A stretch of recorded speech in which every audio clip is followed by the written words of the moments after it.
서울대학병원 복도의 공기는 인공적인 소독약 냄새와 차가운 절망으로 가득 차 있었다. 서지아는 플라스틱 의자에 꼼짝 않고 앉아 마치 그 자리에 뿔이라도 내린 듯 했다. 몇 시간째 같은 자세였다. 그녀의 시선은 수술실 문 위에 달린 차가운 디지털 시계에 고정되어 있었다. 숫자가 바뀔 때마다 그녀의 심장은 철렁 내려앉았다. 1분 1초가 할머니의 생명을 갉아먹는 소리처럼 들렸다. 형광등 불빛이 그녀의 핏기 없는 얼굴을 창백하게 비췄다. 며칠 밤을 샌 탓에 눈 밑에는 짙은 그늘이 드리워져 있었고 낡은 청바지와 색바랜 스웨터는 이 최첨단 병원의 번쩍이는 환경과 어울리지 않았다. 그녀는 주먹을 꽉 쥐었다. 손톱이 손바닥을 파고드는 아픔이 지금 그녀가 느끼는 유일한 현실감이었다. 박순자 환자 보호자분, 낮고 무감정한 목소리에 지아는 용수철처럼 튀어올랐다. 수술복을 입은 의사가 막 수술실 문을 열고 나온 참이었다. 그의 얼굴은 마스크에 가려져 있었지만 피곤하고 심각한 기색이 역력했다. 네, 제어예요. 할머니는요? 수술은 잘 됐나요? 지아의 목소리가 다급하게 떨려 나왔다. 의사는 잠시 침묵했다. 그 짧은 순간이 지아에게는 영원처럼 느껴졌다. 그는 천천히 마스크를 내리며 말했다. 급한 불은 껐습니다. 하지만 안심하긴 이릅니다. 환자분의 심장 상태가 생각보다 훨씬 심각합니다. 추가적인 시술과 집중치료가 필요합니다. 앞으로 며칠이 고비가 될 겁니다. 안도의 한숨이 채 끝나기도 전에 의사의 다음 말이 지아의 심장을 얼어붙게 만들었다. 우선 오늘 수술비와 입원비 정산부터 하셔야 합니다. 그리고 앞으로의 치료 계획을 위해서는 상당한 액수의 보증금이 필요할 겁니다. 원무가에 가서 바로 처리해 주십시오. 의사는 차트 위로 액수가 적힌 종이를 새욱쓱 넘겼다. 지아의 눈이 그 숫자를 따라갔다. 0이 너무 많아 현실감이 없었다. 그녀가 평생 만져본 적도 상상해 본 적도 없는 액수였다. 이걸 당장요. 네. 병원 규정입니다. 오늘 안으로 처리되지 않으면 유감스럽지만 다음 단계의 치료를 진행하기 어렵습니다. 의사는 무심하게 말을 뱉고는 다른 간호사를 부르며 바쁘게 복도 저편으로 사라졌다. 그의 등 뒤로 생명이 달린 문제입니다. 서둘러 주세요 라는 말이 메아리처럼 울렸다. 지아는 차가운 벽에 등을 기댔다. 다리에 힘이 풀려 주저앉을 것만 같았다. 머릿속이 하얗게 비었다. 어디서 그런 돈을 구한단 말인가? 아르바이트로 버는 푼돈으로는 당장 내일의 생활비도 빠듯했다. 그녀의 머릿속에 단 한 사람의 얼굴이 떠올랐다. 생각하고 싶지 않았지만 이제는 선택의 여지가 없었다. 아버지, 박태준. 지아는 떨리는 손으로 휴대폰을 꺼냈다. 저장된 번호를 누르기까지 수십 번을 망설였다. 그에게 연락한 지 얼마나 오래되었을까? 기억조차 가물가물했다. 아버지는 언제나 바빴고 차가웠으며 지아와 할머니의 삶과는 다른 세상에 사는 사람 같았다. 신호음이 몇 번 울리고 낯선 여자의 목소리가 들렸다. 박 전무님 비서실입니다. 박태준 전무님과 통화하고 싶은데요. 서지아라고 합니다. 전무님께서는 지금 중요한 행사에 참석 중이십니다. 용건을 말씀해 주시면 전달해 드리겠습니다. 급한 일이에요. 정말 급해요. 할머니가 위독하세요. 수화기 너머로 잠시 침묵이 흘렀다. 주변에 소란스러운 음악 소리와 사람들의 웃음소리가 희미하게 들려왔다. 지아는 아버지가 어디에 있는지 짐작할 수 있었다. 오늘이 바로 그의 약혼식 날이었다. 잠시 후 마침내 그토록 듣고 싶지 않았던 그러나 들어야만 했던 목소리가 들려왔다. 무슨 일이냐? 차갑고 짜증이 섞인 목소리였다. 아빠, 저 지아예요. 할머니가 쓰러지셔서 수술 받으셨어요. 병원비를 당장 내야 해요. 그래서 나더러 어쩌라는 거냐. 수화기 너머의 목소리에는 일말의 동정심도 없었다. 마치 귀찮은 스팸 전화를 받은 사람 같았다. 제발 아빠, 돈 좀 빌려주세요. 나중에 꼭 갚을게요. 제가 일해서 다 갚을게요. 내 할머니는 내 어머니가 아니잖나. 내가 부양할 의무는 이미 끝났다. 매달 보내주는 생활비면 충분하다고 했을 텐데. 내 인생에서 가장 중요한 날에 찬물을 끼얹지 마라. 하지만 할머니가 아빠를 어떻게 키우셨는데요. 제발요, 이번 한 번만. 사람 목숨이 달린 일이잖아요. 지아는 거의 울부짖었다. 끊는다. 아바, 안 돼요. 제발. 전화는 매정하게 끊겼다. 뚜뚜뚜. 단절된 신호음이 지아의 절망을 비웃는 듯 했다. 그녀는 휴대폰을 쥔 채 복도에 주저앉았다. 눈물이 뺨을 타고 흘러내렸지만 소리내어 울 힘조차 없었다. 시간이 없었다. 이렇게 주저앉아 있을 수만은 없었다. 지아는 눈물을 닦고 자리에서 일어났다. 직접 찾아가는 수밖에 없었다. 일말의 자존심이라도 남아있었지만 할머니의 생명 앞에서는 아무것도 아니었다. 택시를 타고 강남으로 향하는 내내 지아는 차창 밖으로 스쳐 지나가는 서울의 화려한 야경을 멍하니 바라보았다. 저 반짝이는 불빛들 중 자신과 할머니를 위한 자리는 어디에도 없는 것 같았다. 약혼식이 열리는 호텔은 지아가 한 번도 발을 들여본 적 없는 초호 화로운 곳이었다. 로비에 들어서는 순간부터 그녀는 주눅이 들었다. 화려한 드레스와 턱시도를 차려입은 사람들 사이에서 그녀의 낡은 옷차림은 너무나도 초라했다. 사람들의 힐끗거리는 시선이 비수처럼 느껴졌다. 그녀는 연회장 입구에서 아버지를 발견했다. 최고급 맞춤 양복을 입은 그는 수려한 외모와 자신감 넘치는 태도로 사람들의 중심에 서 있었다. 그의 옆에는 젊고 아름다운 여자가 팔짱을 끼고 있었다. 한유라, 유명 건설사 회장의 딸이자 곧 지아의 새어머니가 될 사람이었다. 두 사람은 완벽한 한 쌍처럼 보였다. 마치 잡지 화보에서 막 튀어나온 것 같았다. 지아는 심호흡을 하고 그들에게 다가갔다. 아바, 그녀의 목소리에 주변의 소음이 순간 멎는 듯했다. 박태준의 얼굴이 순식간에 굳어졌다. 그의 눈에는 놀라움과 분노 그리고 당혹감이 뒤섞여 있었다. 내가 여긴 어쩐 일이냐. 그가 이를 악물고 속삭였다. 전화로 다 말씀 못 드렸어요. 정말 급해요. 할머니가. 조용히 해. 박태준이 그녀의 팔을 거칠게 잡아 끌어 연회장 구석으로 데려갔다. 그의 악력에 지하는 얼굴을 찌푸렸다. 누가 너더러 여기까지 오라고 했지. 지금 내 체면을 얼마나 구기고 있는지 알아. 체면이요? 지금 할머니가 죽어가고 있는데 아빠한테는 체면이 더 중요해요. 지아의 목소리가 커졌다. 눈에는 눈물이 가득 고여 있었다. 그때 한유라가 우아한 걸음으로 다가왔다. 그녀는 위아래로 지아를 훑어보며 경멸적인 미소를 지었다. 어머, 태준 씨, 이 아이가 그 딸이에요. 듣던 대로 참 볼품없네요. 유라예 씨 신경 쓸 것 없어요. 내가 처리할 테니. 박태준이 유라를 안심시키려 했지만 유라의 표정은 싸늘했다. 처리한다고요. 당신 인생에서 가장 중요한 날에 저런 행색을 한 애가 나타나서 소란을 피우는데 이게 신경 쓸 일이 아니라고요. 당신 과거는 깨끗하게 정리된 줄 알았는데. 박태준의 얼굴이 하얗게 질렸다. 그는 지아를 노려보았다. 그의 눈빛은 마치 원수를 보는 것 같았다. 원하는 게 뭐냐? 돈이냐? 얼마면 되겠어? 돈이 아니에요. 아빠의 마음을 원해요. 할머니에 대한 최소한의 도리를 원한다고요. 마음돌이. 박태준이 코웃음을 쳤다. 그런 감상적인 것들로 세상이 돌아가는 줄 아나. 네가 아직 어려서 뭘 모르는군. 이 세상은 철저한 기브 앤 테이크야. 난 이미 충분히 줬다. 더 이상은 없어. 그는 지갑에서 수표 몇 장을 꺼내 지아의 손에 억지로 쥐어주려 했다. 이거 받고 당장 사라져. 다시는 내 눈앞에 나타나지 마. 지아는 그 손을 뿌리쳤다. 수표들이 바닥으로 흩날렸다. 이런 돈은 필요 없어요. 이게 정말... 박태준의 인내심이 바닥났다. 그의 손이 올라가는가 싶더니 그는 가까스로 참아냈다. 대신 그는 더 잔인한 방법을 택했다. 그는 비서를 불러 서류 한 장을 가져오게 했다. 여기 서명해.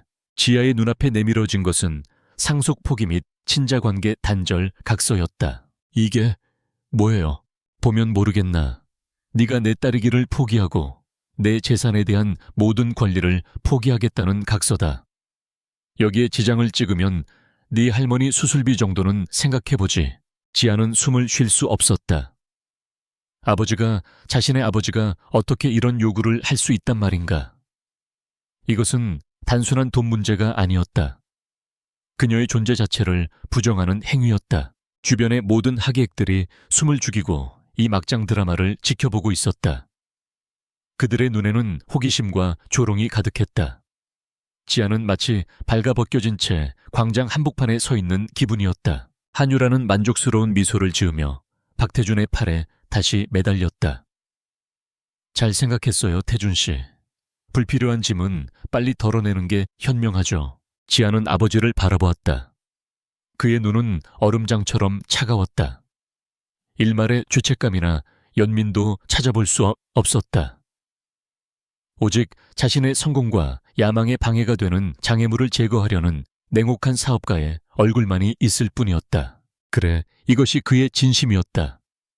자신과 할머니는 그에게 있어 그저 과거의 짐 성공 가도의 오점일 뿐이었다. 지아는 떨리는 손으로 펜을 집었다. 눈물이 종이 위로 뚝뚝 떨어져 잉크를 번지게 했다. 그녀는 서류를 읽을 수도 없었다. 그저 자신의 이름을 적어야 할 빈칸만 노려볼 뿐이었다. 할머니, 수술비 정말 주실 거죠? 마지막 희망을 담아 물었다. 박태준은 고개를 끄덕였다. 물론, 약속하지. 지아는 눈을 감았다. 그리고 자신의 이름을 적었다. 마지막 글자를 쓰는 순간 그녀와 아버지를 잇던 마지막 끈이 끊어지는 소리가 들리는 듯했다. 그녀는 비서가 내미는 인주에 엄지손가락을 찍었다. 붉은 인주가 마치 피처럼 보였다. 그녀는 자신의 이름 옆에 힘껏 지장을 찍었다. 됐습니다. 박태준이 서류를 낚아채듯 가져갔다. 그는 그것을 율에게 보여주며 미소 지었다. 이제 됐지. 유라 씨 모든 게 완벽하게 정리됐어. 유라는 그 서류를 마치 전리품처럼 바라보며 흡족하게 웃었다. 지아는 아버지를 향해 손을 내밀었다. 이제 돈을 주세요. 박태준의 입가에 비릿한 미소가 걸렸다. 돈아, 그거. 비서, 이 아가씨에게 차비나 두둑하게 챙겨줘. 병원으로 돌아갈 택시비는 있어야지. 내 약속했잖아요. 수술비를 준다고. 내가 언제 액수를 약속했나. 수술비 정도를 생각해본다고 했지. 생각해보니 내 할머니 나이에 수술은 무의미한 연명치료에 불과하더군. 그리고 방금 네가 서명한 서류 덕분에 난 이제 법적으로나 도의적으로나 아무런 책임이 없어졌다. 고맙구나 딸아. 마지막으로 애비에게 큰 선물을 주어서 그 말은 지아의 마지막 남은 희망마저 산산조각 냈다. 세상이 무너지는 듯한 충격에 그녀는 휘청거렸다. 아버지는 처음부터 저처 돈을 줄 생각이 없었다. 그저 이 기회를 이용해 자신을 완벽하게 제거하고 싶었을 뿐이다. 어떻게 사람이 그럴 수가 있어요. 그게 바로 세상이다. 이제 배우도록 해라. 박태준은 차갑게 돌아섰다. 보안팀, 이 여자가 더 이상 소란 피우지 못하게 밖으로 정중히 모셔다 드려. 건장한 남자 2명이 다가와 지아의 양팔을 붙잡았다. 지아는 저항할 힘도 없었다. 그녀는 짐짝처럼 질질 끌려 연회장 밖으로 쫓겨났다. 화려한 샹들리에 불빛과 사람들의 웃음소리가 등 뒤로 멀어졌다.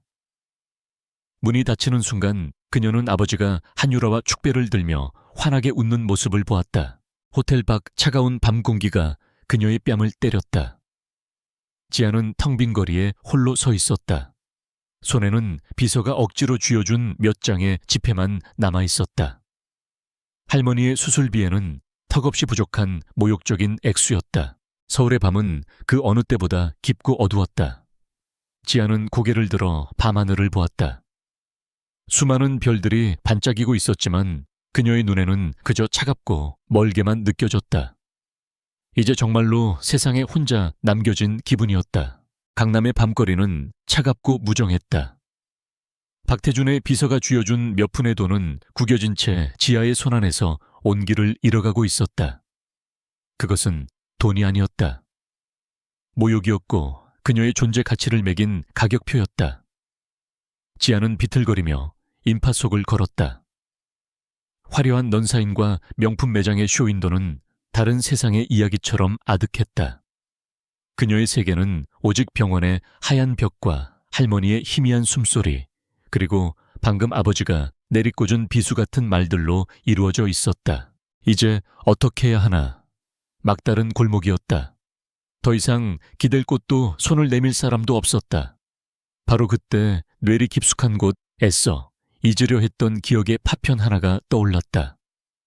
아주 어릴 적 할머니가 무심코 읊조렸던 이름과 주소. 내 엄마, 청담동 어디 산다더라. 엄마 김수진. 그 이름은 지아에게 아련한 향수이자 지독한 상처였다. 그녀의 기억 속 엄마는 늘 바쁘고 화려했으며 어린 딸의 작은 손을 잡아주기보다는 거울 속 자신의 모습을 더 오래 들여다보던 사람이었다. 그녀가 유명 배우에서 재벌가 사모님으로 신분을 바꾼 후 지아의 삶에서 완벽하게 사라졌다. 할머니는 엄마에 대해 많은 말을 하지 않았다. 그저 각자 갈 길이 있는 것이라며 씁쓸하게 웃을 뿐이었다. 지금까지 지아는 단 한 번도 그녀를 찾아갈 생각을 하지 않았다. 아니, 하지 못했다. 먼저 손을 놓은 것은 엄마였다.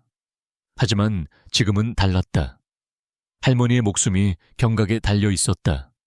자존심도 묵은 원망도 사치였다. 신락 같은 희망이라도 있다면 잡아야 했다. 지아는 택시를 잡아탔다. 청담동으로 가주세요. 목소리가 모기처럼 기어들어갔다. 택시는 한강의 다리를 건너 서울에서 가장 부유한 동네로 향했다. 차창 밖으로 보이는 풍경이 달라지기 시작했다. 빽빽한 아파트 숲이 사라지고 높은 담벼락과 개성 있는 디자인의 저택들이 모습을 드러냈다. 길에는 흔한 국산차 대신 번쩍이는 외제차들이 미끄러지듯 달렸다. 모든 것이 고요하고 질서정연하며 외부인을 경계하는 듯한 차가운 공기로 가득했다. 택시가 멈춘 곳은 마치 현대 미술관을 연상시키는 거대한 저택 앞이었다. 순백색의 외벽과 기하학적인 구조, 그리고 사람 키를 훌쩍 넘는 담벼락. 그 위로는 CCTV 카메라가 무심하게 길거리를 훑고 있었다. 지아는 숨을 삼켰다. 이곳이 정말 사람이 사는 집이란 말인가. 초인종을 누르는 손가락이 천근만근처럼 무거웠다. 몇 번을 망설인 끝에 그녀는 겨우 버튼을 눌렀다. 잠시 후 스피커에서 날카로운 여자의 목소리가 흘러나왔다. 누구시죠? 저 김수진 여사님을 뵈러 왔는데요. 서지아라고 합니다. 지아는 자신의 이름을 말하는 것만으로도 목이 메었다. 스피커 너머로 잠시 침묵이 흘렀다. 잠시만 기다리세요. 차가운 대답이 돌아오고 다시 정적이 흘렀다. 1분이 10년처럼 느껴졌다. 지아는 이대로 문전박대를 당할 것이라 생각했다. 하지만 예상외로 묵직한 철문이 소리 없이 옆으로 미끄러지며 열렸다. 안으로 들어서자 잘 가꿔진 정원이 나타났다. 전문 조경사의 손길이 느껴지는 소나무와 이름 모를 야생화들. 그 너머로 저택의 현관문이 보였다. 가정부로 보이는 중년 여성이 나와 그녀를 차갑게 맞았다. 사모님께서 응접실에서 기다리고 계십니다. 이쪽으로 오시죠. 가정부의 안내를 따라 들어간 저택 내부는 바깥에서 본 것보다 훨씬 더 압도적이었다. 높은 천장, 대리석 바닥, 그리고 최소한의 가구 배치. 벽에는 유명 작가의 추상화가 걸려 있었고 모든 물건은 마치 전시품처럼 제자리에 놓여 있었다. 사람 사는 온기라고는 전혀 느껴지지 않는 거대하고 아름다운 유리상자 같았다. 응접실 소파에 한 여자가 앉아 있었다. 세월이 비껴간 듯 여전히 눈부시게 아름다운 여자. 김수진. 그녀는 우아한 실크 블라우스를 입고 진주 목걸이를 하고 있었다. 지아의 기억 속 모습보다 더 화려하고 더 차가워 보였다. 그녀는 지아를 쳐다보지도 않고 잡지를 넘기고 있었다. 무서운 일이네. 잡지에서 눈을 떼지 않은 채 던진 첫 마디였다. 마치 길을 묻는 행인에게 대답하듯 아무런 감정도 실려 있지 않았다. 지아는 입술을 깨물었다. 오랜만이에요. 엄마. 엄마라는 단어에 김수진의 손가락이 순간 멈칫했다.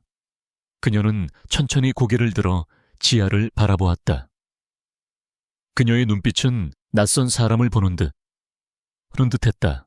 아니, 낯선 사람보다 더 차가웠다. 마치 불쾌한 오점을 발견한 듯, 현한 듯한 시선이었다. 내가 네 엄마였던 시절이 있었나?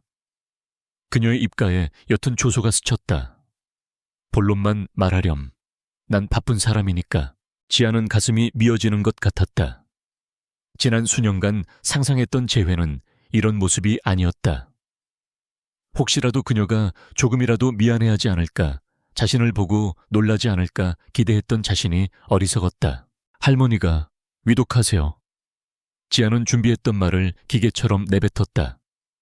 오늘 심장 수술을 받으셨는데 앞으로 치료비가 많이 필요해요. 그래서 염치 없지만 찾아왔어요. 김수진은 다시 잡지로 시선을 돌렸다. 그래서 내게 돈을 달라는 거니 도와주세요, 제발요. 할머니는 엄마의 어머니시잖아요. 그분은 날 낳아주기만 했지 길러준 적은 없어. 내 인생에 아무런 도움이 되지 않았던 분이야. 김수진은 아무렇지 않게 페이지를 넘겼다. 그리고 네 아버지에게 가면 될 것을 왜 여기까지 와서 귀찮게 하는지 모르겠구나. 아바한테 다녀왔어요. 지아의 목소리가 절망으로 잠겼다. 아빠는 절 딸로 생각하지 않아요. 그 말에 김수진은 비로소 흥미가 생긴 듯 잡지를 탁 소리나게 덮었다. 그럴 줄 알았지. 그 남자 야망은 크지만 속은 좁으니까. 그래서 결국 너도 나처럼 그 남자에게 버림받은 거구나. 그녀의 말에는 동정심 대신 기묘한 만족감이 섞여 있었다. 마치 자신의 선택이 옳았음을 확인받은 사람처럼. 우리는 달라요. 지아는 힘주어 말했다. 저는 할머니를 버리지 않아요. 김수진의 아름다운 얼굴이 순간 일그러졌다. 버려 말이 심하구나. 난 더 나은 삶을 위한 선택을 한 것뿐이야. 너처럼 구질구질한 과거에 발목 잡혀 사는 건 어리석은 짓이지. 그녀는 자리에서 일어나 서랍으로 향했다. 수표첩과 만년필을 꺼내더니 익숙한 손놀림으로 무언가를 적기 시작했다. 사각거리는 펜소리가 응접실의 정적을 더욱 무겁게 짓눌렀다. 내 할머니, 병원비가 얼마라고 했지? 정확한 액수는 앞으로 더 들어갈 수도 있어서 됐고. 김수진은 수표 한 장을 찢어 지아에게 내밀었다. 이 정도면 당분간은 충분할 거야. 이걸로 그분 병원비든 네 생활비든 알아서 하렴. 지아는 수표를 받아들었다. 적힌 액수는 분명 큰 돈이었지만 그녀의 눈에는 아버지의 비서가 쥐어준 지폐 몇 장과 다를 바 없어 보였다. 이것은 도움이 아니었다. 입막음용 돈 관계의 종결을 의미하는 거래였다. 그리고 이걸 받는 조건이 있어. 김수진이 차갑게 덧붙였다. 오늘을 마지막으로 다시는 내 앞에 나타나지 마. 우리는 아무 사이도 아닌 거야. 난 널 낳은 적도 없고 넌 내 딸인 적도 없어. 알겠니? 지아는 수표를 쥔 손을 부들부들 떨었다. 가슴 속에서 무언가 울컥 치밀어 올랐다. 지난 세월 동안 억눌러왔던 슬픔과 분노, 그리고 배신감이었다. 왜요? 지아가 물었다. 제가 엄마의 인생에 그렇게 큰 오점인가요? 제가 태어난 게 그렇게 큰 죄였나요? 김수진은 잠시 지아를 바라보았다. 그녀의 눈빛이 미세하게 흔들리는 듯했지만 이내 다시 얼음장처럼 차가워졌다. 그래, 넌 내 인생 최대의 실수였어. 넌 내가 벗어나고 싶었던 가난과 비참함의 상징이야. 널 볼 때마다 그 지긋지긋한 과거가 떠올라. 잔인한 말들이었다. 친어머니의 입에서 나왔다고는 믿을 수 없는 말들이었다. 지아는 허탈하게 웃었다. 눈물이 더 이상 나오지 않았다.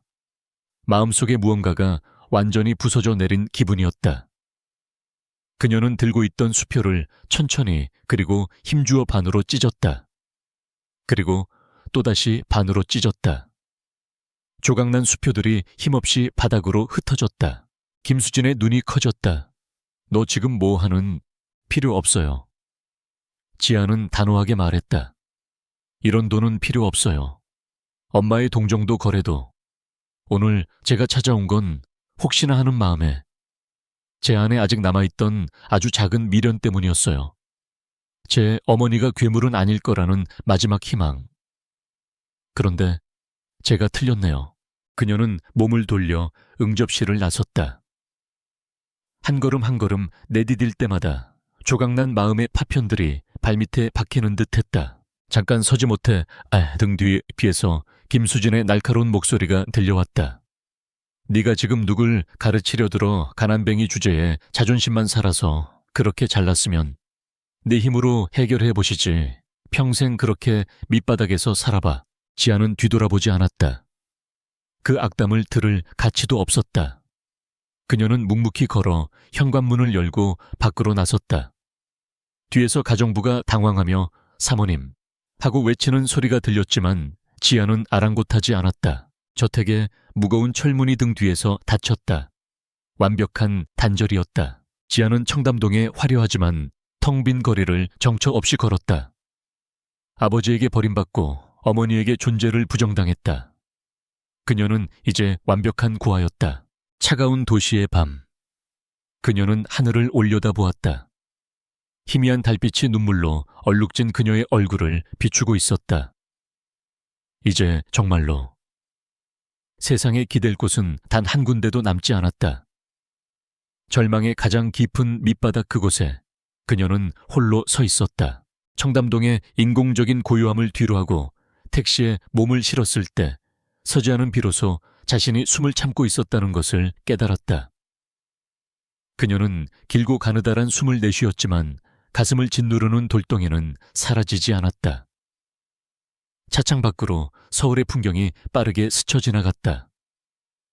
거대한 유리 빌딩과 명품숍이 질비한 거리를 지나차는 점점 더 좁고 구불구불한 길로 접어들었다. 차가 삼청동의 고즈넉한 골목길로 들어서자 주변의 공기가 바뀌었다.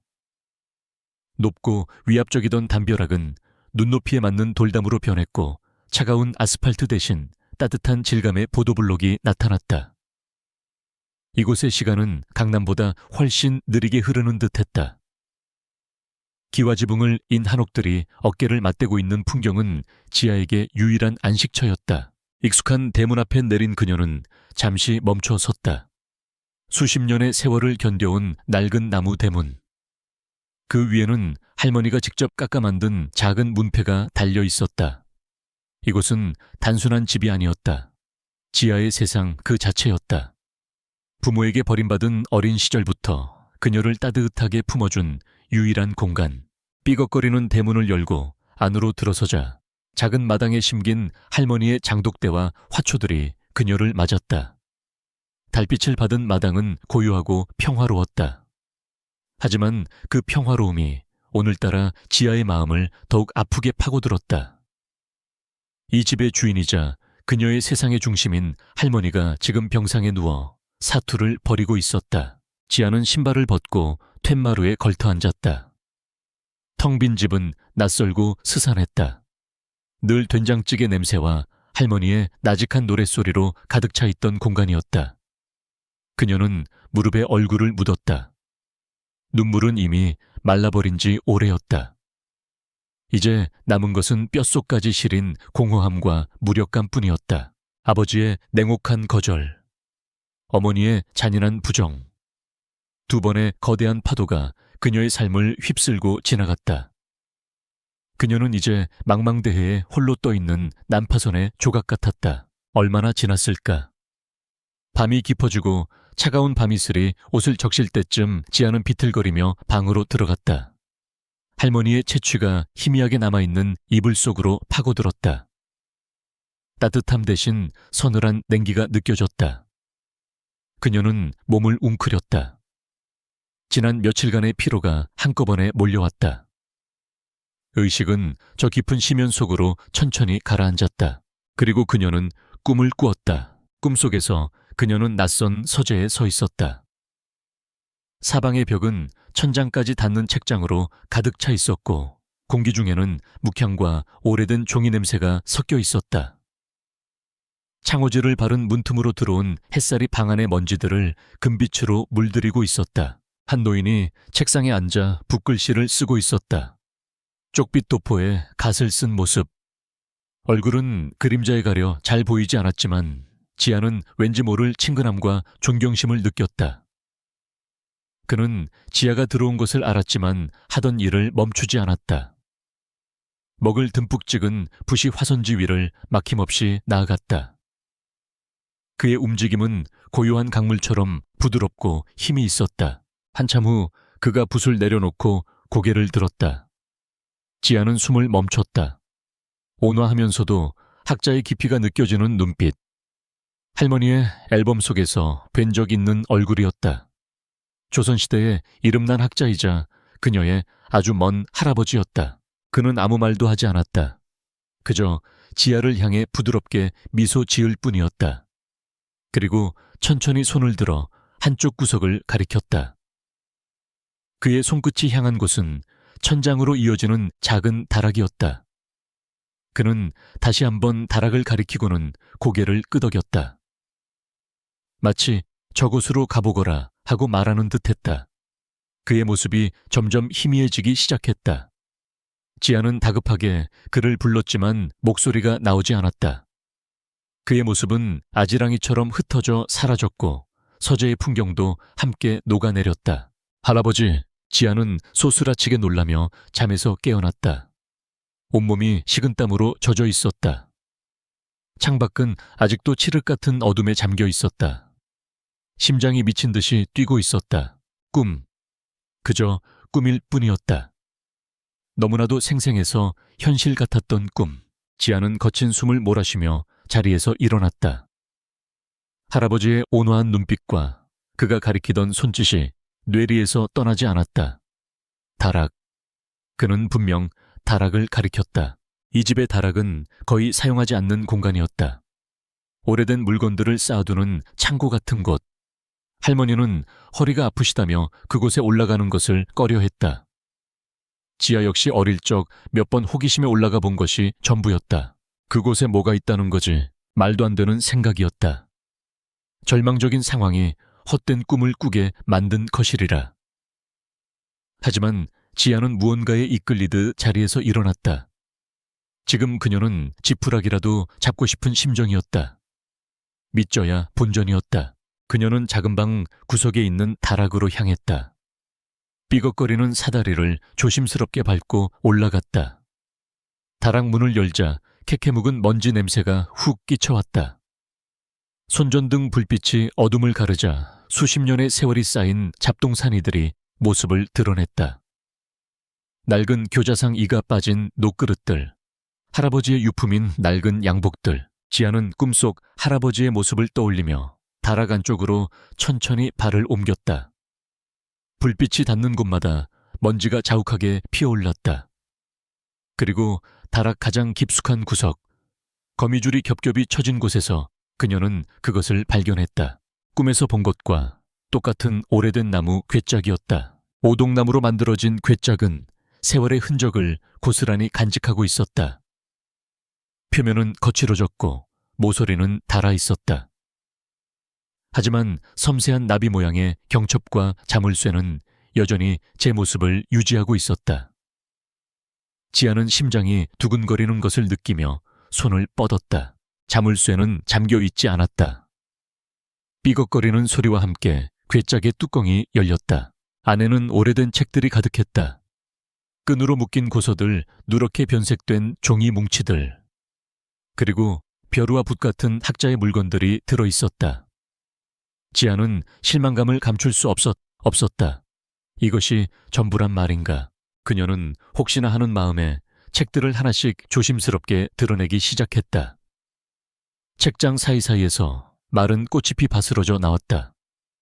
맨 밑바닥까지 거의 다 드러났을 때 그녀의 손끝에 차갑고 단단한 무언가가 닿았다. 책들 밑에 여러 겹의 비단 보자기로 감싸인 물건이 있었다. 지아는 마른 침을 삼키며 조심스럽게 그것을 꺼냈다. 보자기는 너무 오래되어 바스러질 것 같았다. 그녀는 숨을 죽이고 한 겹 한 겹 보자기를 풀어냈다. 노란색, 분홍색, 옥색. 겹겹의 비단이 풀릴 때마다 안에 있는 물건의 윤곽이 서서히 드러났다. 마지막 비단이 풀리는 순간 지아는 숨을 멈췄다. 어둠 속에서 손전등 불빛을 받은 그것이 신비로운 빛을 발하고 있었다. 매끄럽고 우아한 곡선. 하늘빛을 머금은 듯한 맑고 투명한 비추색. 그리고 표면을 섬세하게 수놓은 구름과 항문이 고려 청자였다. 그녀는 미술 사학도로서 수많은 도자기를 사진과 박물관에서 보아왔다. 하지만 눈앞의 이 청자는 차원이 달랐다. 완벽한 균형미를 자랑하는 형태, 오묘한 깊이를 가진 비색 페이세어의 유약, 그리고 금방이라도 날아오를 듯 생동감 넘치는 상감 기법까지. 이것은 단순한 골동품이 아니었다. 한 시대의 정수가 담긴 예술 작품이자 혼 그 자체였다. 지아는 떨리는 손으로 조심스럽게 청자를 들어 올렸다. 차갑고 매끄러운 감촉이 손끝을 통해 심장까지 전해지는 듯했다. 달빛이 다락에 작은 창문으로 스며들어와 청자의 표면을 비추었다. 그러자 청자는 마치 스스로 빛을 내는 것처럼 은은하고 신비로운 푸른빛을 뿜어냈다. 지아는 넋을 잃고 그것을 바라보았다. 이 작은 다락방에 먼지 쌓인 어둠과 수백 년의 시간을 뛰어넘어 온 청자의 영롱한 빛이 기묘한 대조를 이루었다. 이것이 꿈속의 할아버지가 그녀에게 보여주고 싶었던 것이었을까? 하지만 이것이 과연 할머니를 구할 수 있을까? 이 아름다운 도자기가 지금 그녀가 처한 절망적인 현실을 바꿀 수 있을까? 그 순간 청자는 그저 아름다운 예술품이 아니었다. 그것은 칠흑 같은 어둠 속에서 그녀에게 손을 내미는 한 줄기 빛, 절망의 벼랑 끝에서 발견한 마지막 희망이었다. 지아는 청자를 가슴에 꼭 껴안았다. 아직 그 가치를 알 수는 없었지만 이것이 자신의 운명을, 그리고 할머니의 운명을 바꿀 열쇠가 될지도 모른다는 강렬한 예감에 휩싸였다. 밤을 꼬박 새운 지아의 눈은 토끼처럼 붉게 충혈되어 있었다. 하지만 그녀는 피곤함을 느낄 새도 없었다. 어젯밤 다락방에서 발견한 고려 청자가 그녀의 온 신경을 사로잡고 있었다. 날이 밝기만을 기다려 그녀는 해가 뜨자마자 조심스럽게 청자를 꺼내 들었다. 아침 햇살을 받은 청자는 어젯밤 달빛 아래에서보다 더욱 영롱한 비추색 빛을 뿜어냈다. 그 아름다움에 지아는 다시 한번 넋을 잃었다. 이것은 희망이었다. 어쩌면 마지막 동아줄일지도 모른다. 그녀는 가장 부드러운 천을 찾아 청자를 여러 겹으로 감쌌다. 그리고 낡은 가방 가장 깊숙한 곳에 마치 자신의 심장을 넣어두듯 조심스럽게 넣었다. 오늘 이 청자의 가치를 확인해야 했다. 그리고 그것으로 할머니를 살려야 했다. 그녀의 발걸음이 향한 곳은 인사동이었다. 서울의 심장부에 위치한 전통과 현대가 공존하는 곳. 좁은 골목길 사이로 고미술상과 화랑 전통 찻집이 즐비했다. 주말을 맞아 거리는 관광객과 현지인들로 북적였다. 공기 중에는 묵향과 향냄새, 그리고 맛있는 길거리 음식 냄새가 뒤섞여 있었다. 지아는 일부러 크고 화려한 가게들을 지나쳐 가장 낡고 눈에 띄지 않는 골목으로 들어섰다. 그녀가 찾은 곳은 묵향제 에모샹자이라는 작은 현판이 걸린 고미술상이었다. 수십 년은 좋게 되어 보이는 시간이 멈춘 듯한 곳이었다. 그녀는 이곳의 주인이 눈이 밝고 입이 무겁다는 소문을 들은 적이 있었다. 가게 문을 열고 들어서자 딸랑하는 풍경 소리가 울렸다. 내부는 온갖 고미술품들로 가득 차 있었다. 먼지 쌓인 서화 빛바랜 민화 손때 묻은 목가구들. 가게 안쪽에서 돋보기를 쓴 노인이 신문을 읽다 말고 고개를 들었다. 에어서 오게. 뭘 찾나? 저 가지고 있는 물건 감정을 좀 받고 싶은데요. 지아는 가방을 앞으로 끌어안으며 말했다. 노인은 지아의 불안한 눈빛과 낡은 옷차림을 힐끗 보더니 별 기대 없다는 듯한 표정으로 말했다. 꺼내보게. 지아는 떨리는 손으로 가방에서 조심스럽게 청자를 꺼내 겹겹이 싼 천을 풀었다. 마지막 천이 벗겨지고 청자가 온전한 모습을 드러내는 순간 노인의 무심했던 표정이 순식간에 변했다. 그는 읽던 신문을 아무렇게나 내던지고 자리에서 벌떡 일어났다. 이게 대체... 노인은 서랍에서 하얀 장갑과 확대경을 꺼내 들었다. 그의 손이 미세하게 떨리고 있었다. 그는 마치 신성한 의식을 치르듯 조심스럽게 청자를 감싸 쥐었다. 그리고 확대경을 통해 청자의 표면을 구석구석 살피기 시작했다. 유약의 상태 상감에 정교함 구배 형태까지 시간이 얼마나 흘렀을까. 가게 안에는 노인의 거친 숨소리만이 맴돌았다. 한참 후 그가 확대경을 내려놓았다. 그의 눈은 경외감과 흥분으로 번들거리고 있었다. 아가씨, 이걸 어디서 구했나? 그의 목소리가 갈라져 나왔다. 집안 대대로 내려오던 물건이에요. 할아버지의 할아버지 때부터. 그렇군. 그럴 만도 하지. 노인은 고개를 주걱거렸다. 이건 진짜야.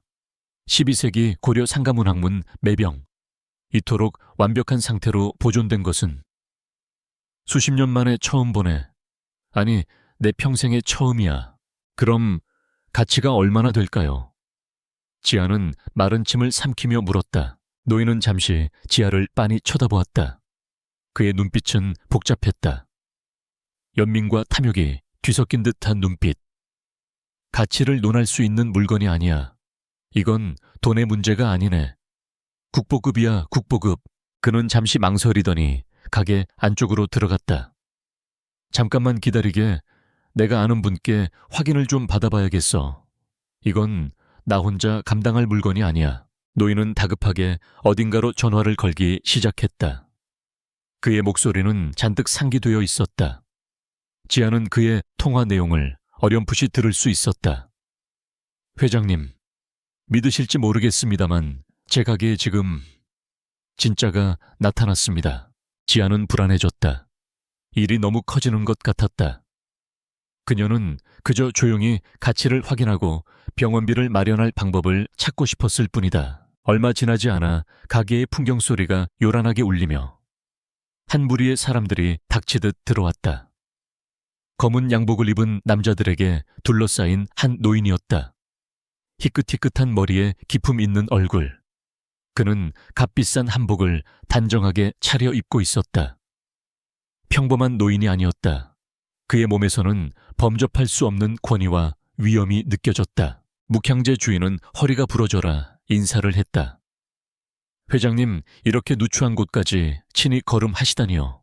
김 사장 호들갑 떨 것 없네. 노인은 부드럽지만 힘있는 목소리로 말했다. 물건이 어디 있나? 김 사장은 조심스럽게 청자를 노인에게 내밀었다. 노인은 수행원이 건네준 흰 장갑을 끼고 청자를 받아들었다. 그의 눈빛이 예리하게 빛났다. 그는 청자를 이리저리 돌려보며 전문가의 눈으로 꼼꼼하게 살폈다. 그의 얼굴에 감탄과 경외의 빛이 서서히 번져나갔다. 과연 그렇군. 노인은 낮은 탄성을 내뱉었다. 고려 비색의 정수야. 이 학의 자태를 보게. 천년의 세월을 날아온 듯 생생해. 그는 고개를 들어 지아를 바라보았다. 그의 눈빛은 따뜻하고 인자했다. 이 귀한 것을 자네가 가지고 있었군. 젊은 학생인 것 같은데. 네, 서지아라고 합니다. 지아는 자신도 모르게 허리를 숙였다. 나는 이진석이라고 하네. 이진석 회장. 지아는 그 이름이 낯설지 않았다. 대한민국 재계의 거목이자 신화그룹의 총수. 그리고 국내 최고의 고미술 수집가. 바로 그녀의 어머니가 시집간 그 집안의 어른이었다. 그리고 그녀를 외면한 남자 이현우의 할아버지. 이 매병은 값을 매길 수가 없네. 이진석 회장이 말했다. 하지만 굳이 매겨야 한다면 시작가가 적어도 500억 원은 될 걸세. 500억. 지아는 자신의 귀를 의심했다. 김 사장도 입을 떡 벌렸다. 세상이 빙글 도는 것 같았다. 500억 원. 그 돈이면 할머니의 병원비는 물론 평생을 먹고 살아도 남을 돈이었다. 바로 그때였다. 잠깐만요. 가게 문이 거칠게 열리며 한 남자가 뛰어 들어왔다. 박태준이었다. 그의 뒤에는 한유라가 불쾌한 표정으로 서 있었다. 그 물건 우리 집안 겁니다. 박태준은 다짜고짜 소리쳤다. 그는 지아에게 달려들어 청자를 빼앗으려 했다. 아빠 뭐 하는 거예요? 지아가 청자를 품에 꼭 껴안으며 비명을 질렀다. 뭐 한양이 도둑녀나 집안 어른 허락도 없이 국보를 빼돌려 팔아먹으려고 해. 서사인 마살, 마은경. 박태준의 눈은 탐욕으로 이글거렸다. 그는 어떻게 알고 이곳까지 쫓아온 것일까? 아마도 김 사장이 뿌린 정보가 그의 귀에까지 들어간 것이리라. 한유라는 팔짱을 낀 채 혐오스러운 눈빛으로 지아를 쏘아보았다. 어머 핏줄은 못 속인다더니 그 가난한 할머니 밑에서 자라서 그런지 하는 짓도 꼭 도둑고양이 같네. 말 함부로 하지 마세요. 지아가 소리쳤다. 어디서 어른한테 눈을 똑바로 뜨고 말대꾸야. 박태준이 손을 치켜들었다. 순간 이진석 회장이 낮은 목소리로 그를 제지했다. 박전무, 지금 누구 앞에서 무례를 범하는 건가? 박태준은 그제야 이진석 회장을 발견하고는 화들짝 놀랐다. 그의 얼굴이 새하얗게 질렸다. 회장님께서 어쩐 일로 이곳에 나에게 볼 일 있나?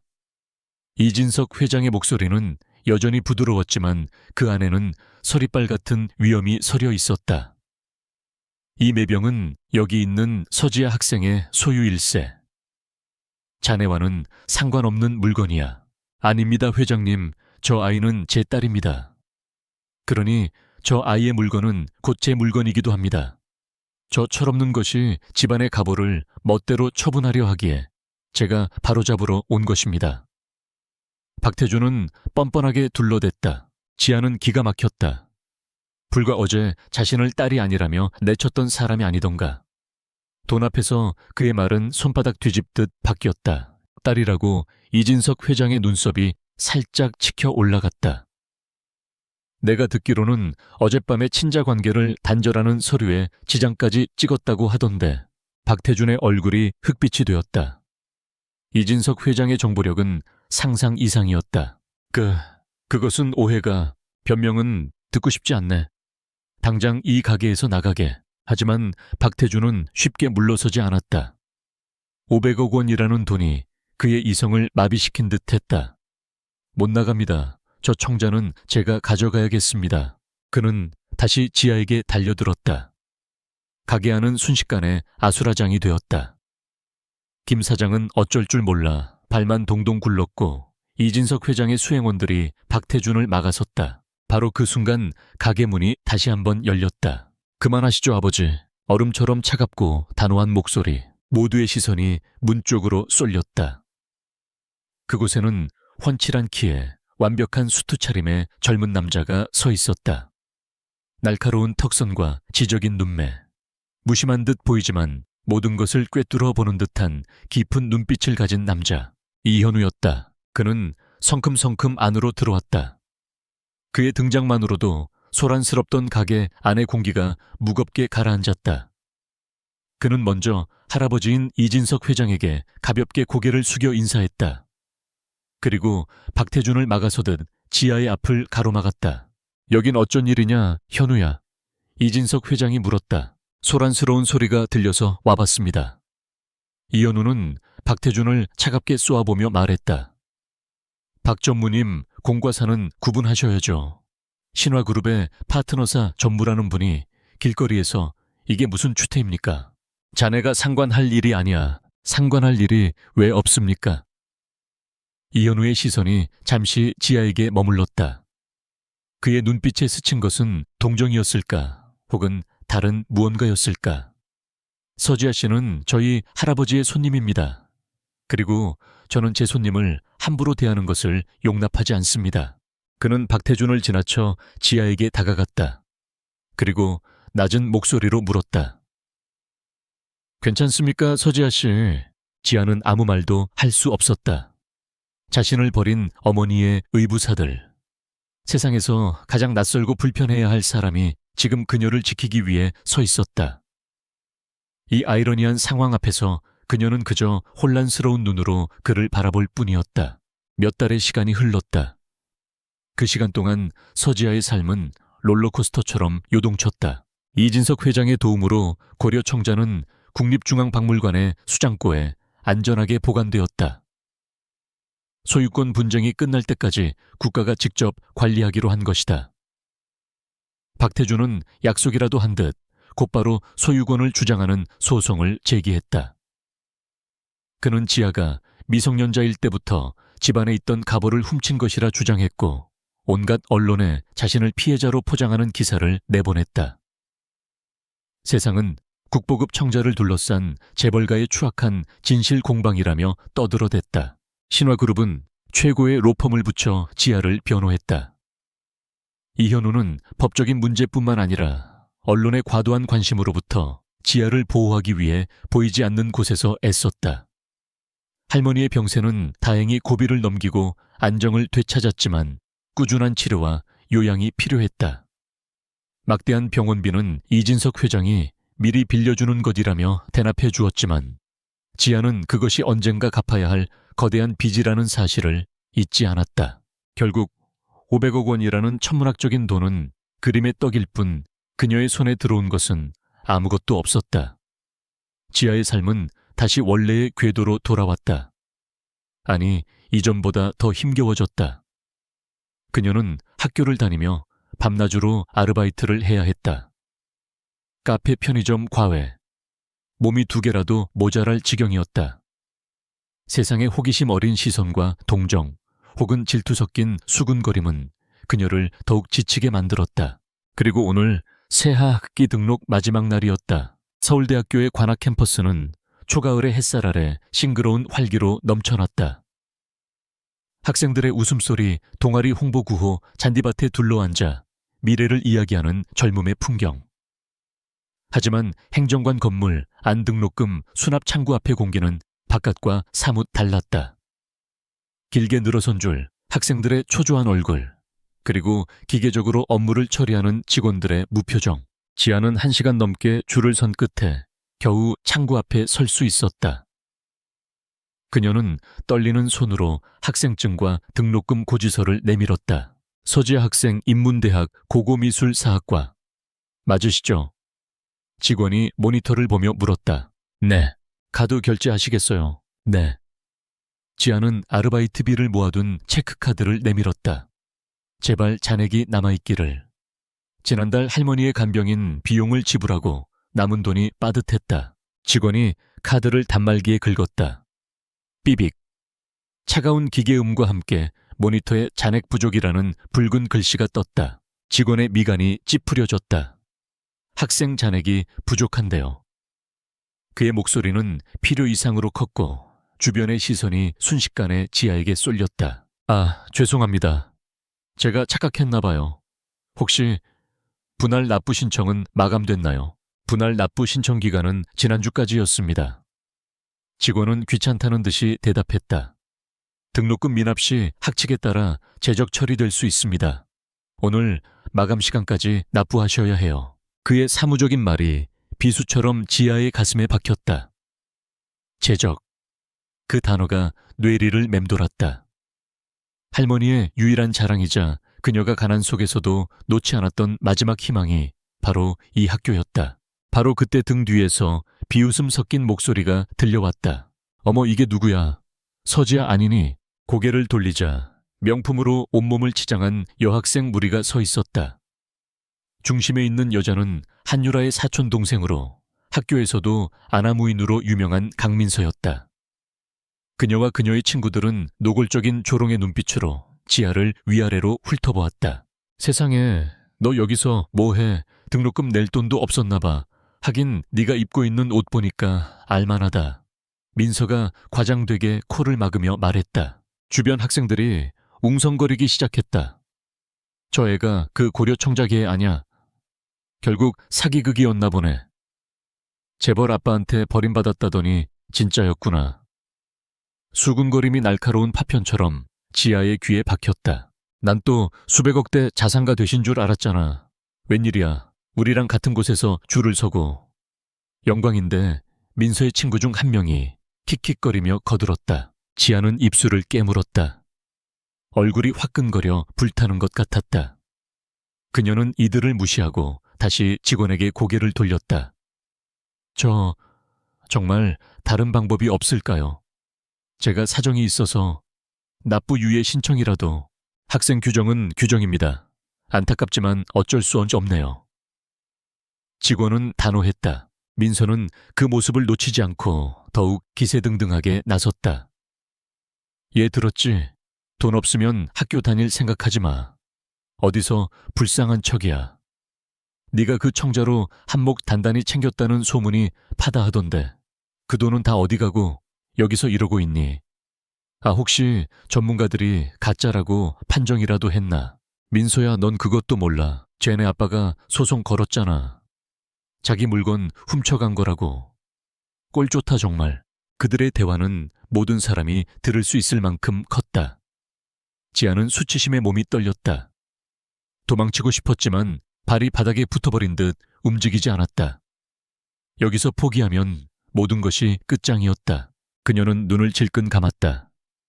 그리고 아주 깊은 곳에서 마지막 남은 용기를 끌어모았다. 그녀는 집을 나서기 전 할머니가 했던 말을 떠올렸다. 지아야, 힘들고 어려울 땐 우리 조상님들을 생각해라.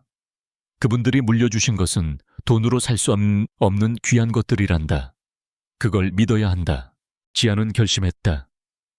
그녀는 창구 옆에 세워두었던 집에서부터 힘들게 끌고 온 낡은 오동나무 괴짝으로 다가갔다.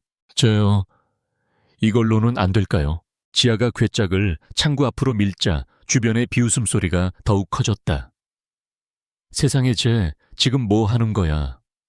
골동품 상자 저걸로 등록금을 내겠다고. 미쳤나 봐. 완전 관종 아니야. 학생들은 휴대폰을 꺼내들고 사진을 찍기 시작했다. 민서는 배를 잡고 웃었다. 서지야, 너 정말 대단하다. 이제 하다하다 고물상까지 차렸니? 그 쓰레기통 같은 걸 담보로 맡기겠다는 거야. 여기가 전당포인 줄 알아. 창구 직원 역시 어이가 없다는 표정이었다. 학생, 지금 장난합니까? 이런 고물은 당장 치우지 않으면 업무 방해로 경비원을 부르겠습니다. 고물이 아니에요. 지아는 단호하게 외쳤다. 이건 저희 집안의 유산이에요. 이 안에는 제 능력을 증명할 수 있는 것이 들어있어요. 그녀의 절박한 외침에도 불구하고 비웃음은 멈추지 않았다.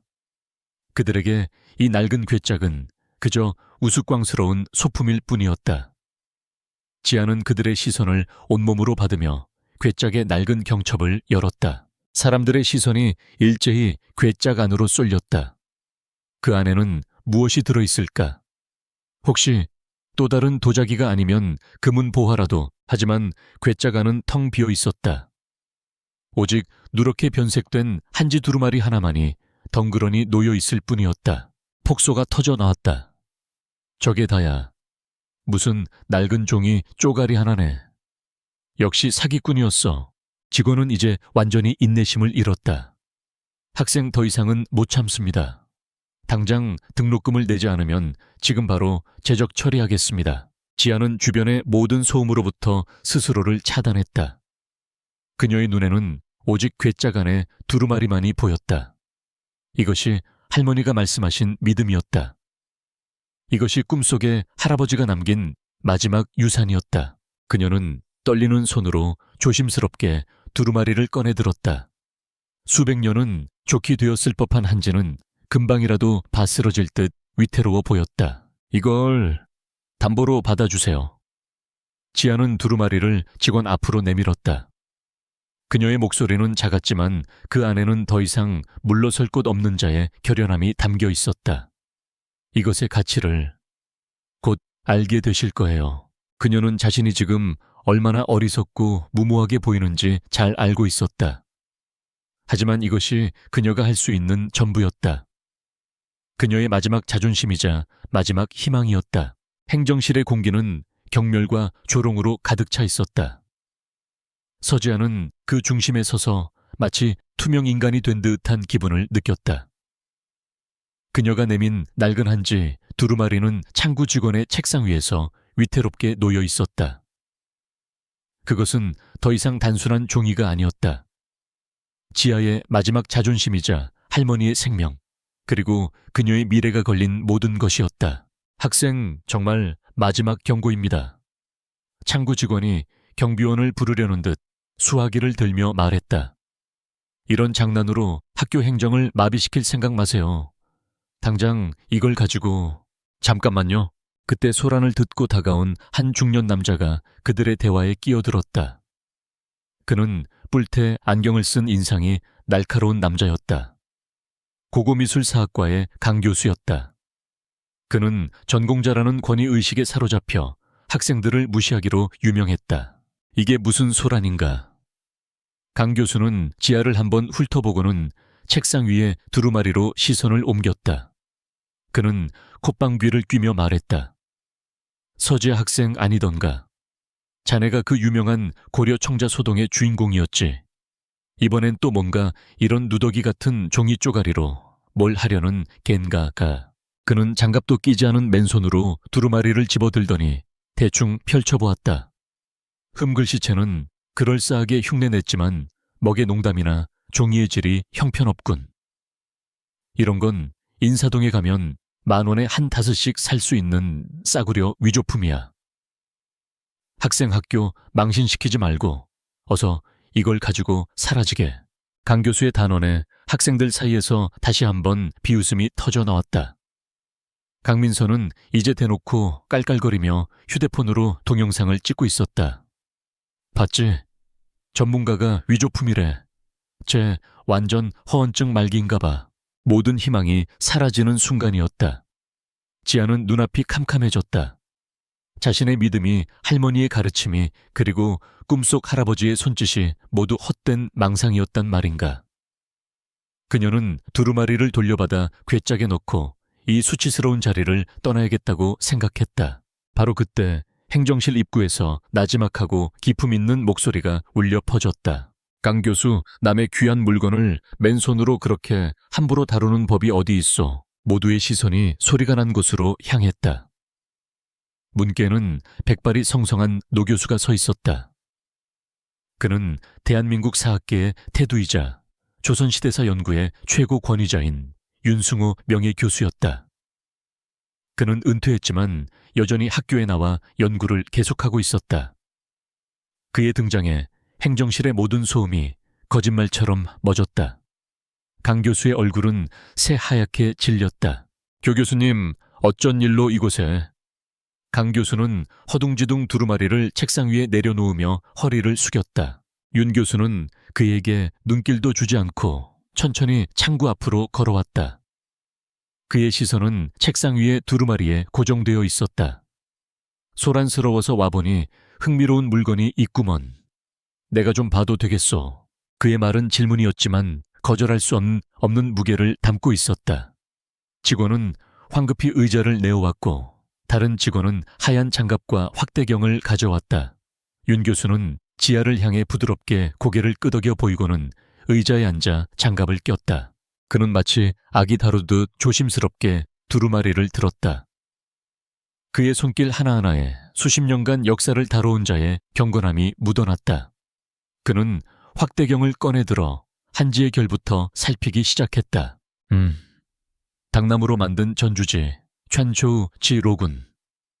질기고 윤기가 흐르는 것이 조선전기의 최상품이야. 요즘 만드는 어설픈 흉내와는 차원이 달라. 그는 혼잣말처럼 중얼거리며 이번에는 먹색을 살폈다. 송연묵, 송얀모의 깊은 색감이 아직도 살아있어.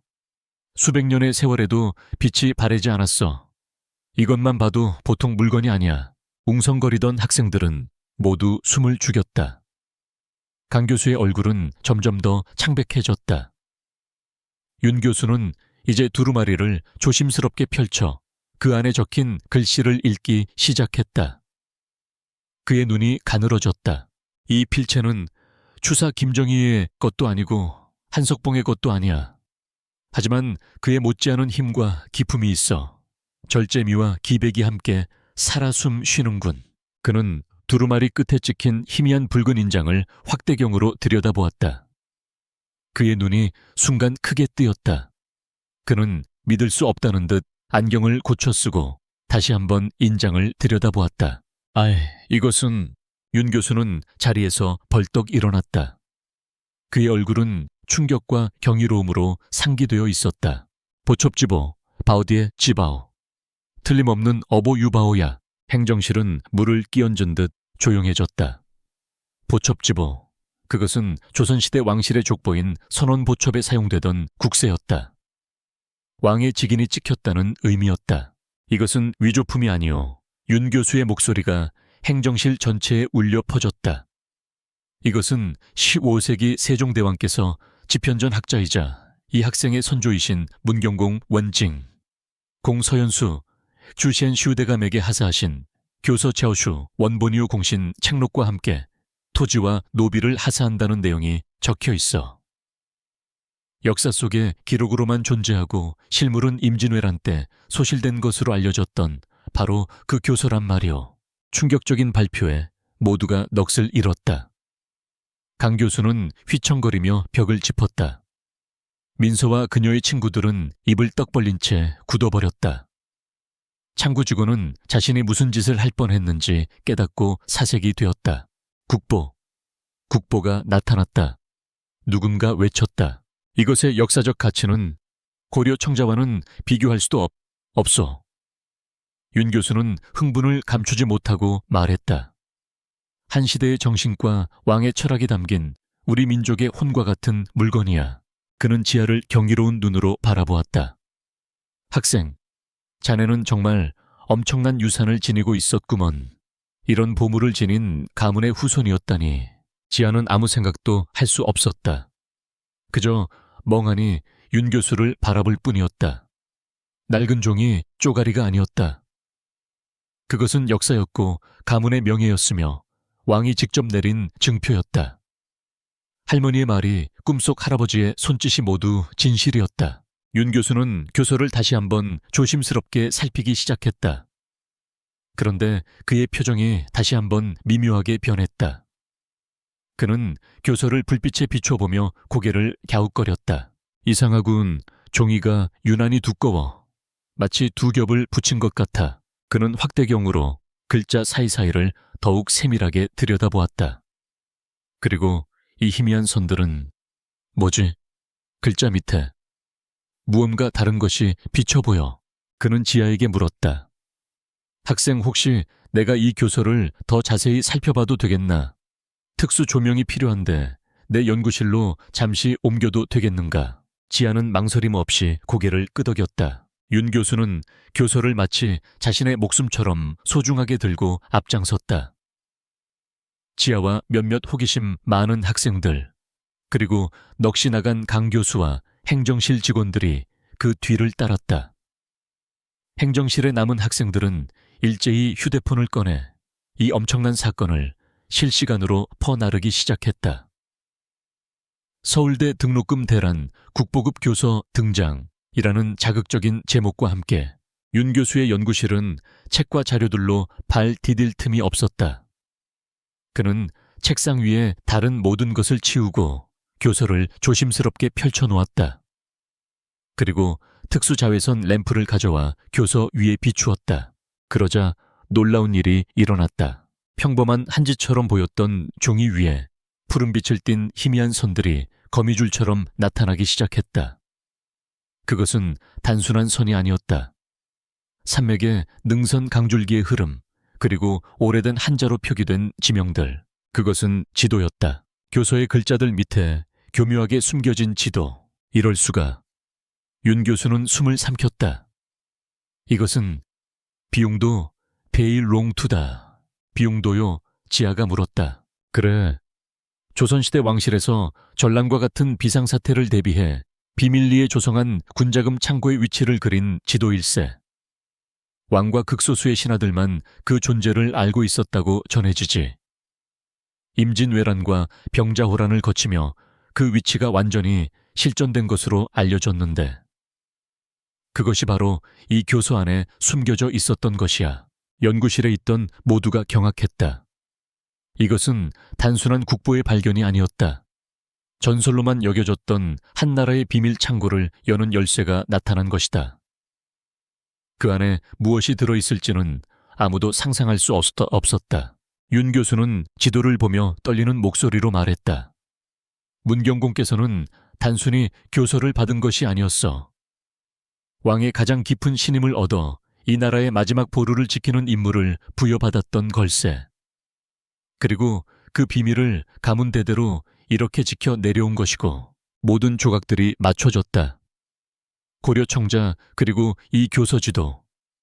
지하의 가문은 그저 평범한 집안이 아니었다. 나라의 보물을 지키는 수호자의 가문이었던 것이다.